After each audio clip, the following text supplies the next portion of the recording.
আওয়ামী লীগের যুগ্ম সাধারণ সম্পাদক এবং সাবেক সংসদ সদস্য মাহবুবুল আলম হানিফের ব্যাংক হিসেব জব্দ করেছে বাংলাদেশ ব্যাংক। এছাড়া সাংবাদিক মুন্নী সাহার ব্যাংক হিসেব তলব করেছে কেন্দ্রীয় ব্যাংক। রোববার বাংলাদেশ ব্যাংকের আর্থিক গোয়েন্দা সংস্থা বাংলাদেশ ফাইন্যান্সিয়াল ইন্টেলিজেন্স ইউনিট এ হিসেব জব্দ ও তলব করে।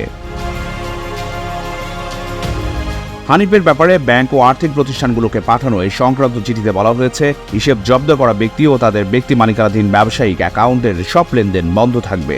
আগামী 30 দিন এসব হিসেবে কোনো ধরনের লেনদেন করা যাবে না। প্রয়োজনে লেনদেন স্থগিত করবার সময় বাড়ানো হবে।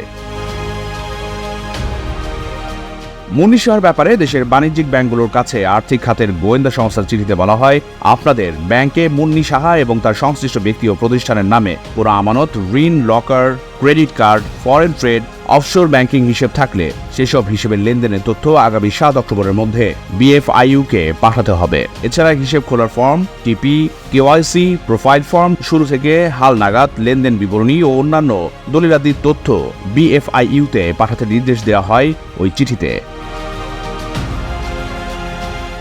The news Bangladesh, Dhaka.